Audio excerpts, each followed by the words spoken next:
Mga tropa pits, panibagong episode na naman po tayo. Alam mo na naman tayo rito. At dito nga pala ako ngayon sa Wak Ra-Chuk Seaside na napakaganda. Mapipili mo talaga nasa Middle East ka. Napaka-classic ng environment dito. That's highly recommended na kumain kayo. At napakatipid na mga presyo dito. At pasok na pasok sa budget ng mga Pilipino. Tara tropa, samahan nyo ako lumamon dito sa Wak Ra-Chuk Seaside. Mga kalamang, bago tayo pumunta doon sa restaurant, kailangan muna natin dumaan dito sa fish market nila. Napakaganda ng market, napakalinis at napaka-fresh na mga isda nila. Ang kapenin nga pala natin ay puro seafood isda.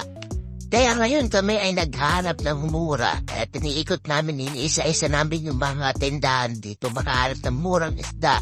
At ito nga nakita namin na halagang 32 real isang kilo na sibas. Ay makakabili ka na fresh at ipaluluto mo sa restaurant dito sa Wak Ra-Chuk. Dito kami nakabili ng isda sa Al Wakra Minish Fish Market na napakamura. Pagkatapos na namin kunin yung mga binili naming isda ay pinalinis na rin namin dito para diretso luto na din sa restaurant. At makikita nyo rito ang seaside view ng mga restaurant na napakaganda overlooking. At ito yung binabayaran dito, mura ka na, napakaganda pa ng lugar. At kung sa inyo wag yun ang sayang, oras nyo na pumunta rito at kumain sa napakaganda na view dito sa seaside.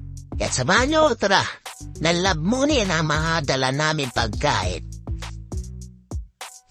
Nandito na tayo sa Alpana Restaurant kung saan ipapaluto natin yung mga dala nating seafood dito.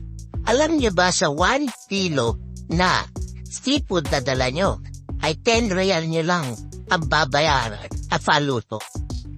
Every kilo ng seafood.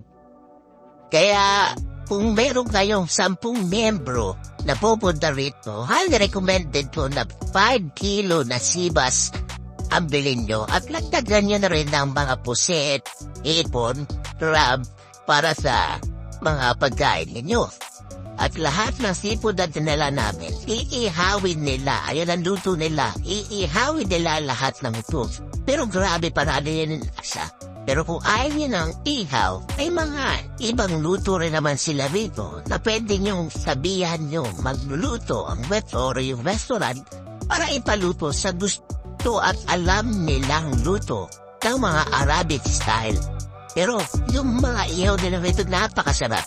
At isa pa nga pala, yung pag paluto kayo rito, sabihan nyo walang spicy o anghang. Kasi napaka-anghang nung kinain namin dito. Kaya advice ko sa inyo kung di kayo mahilig sa mga maanghang, sabihin yung wag lagyan ng anghang or konti lang, konting-konti lang. Para yung mga hindi mahilig sa mga ngay matatay. Sobrang anghang. Umorder na rin kayo rito ng kanin, soft drinks, at ibang mga Arabic dishes. At swak na swak na bunsa at napakamura talaga. Pagkatapos na nga namin lumamon dito, nag-picture na kami rito sa Wak Ra-Chuk Seaside. Kaya pag hinihintay nyo, punta na kayo rito. Kaya bye-bye!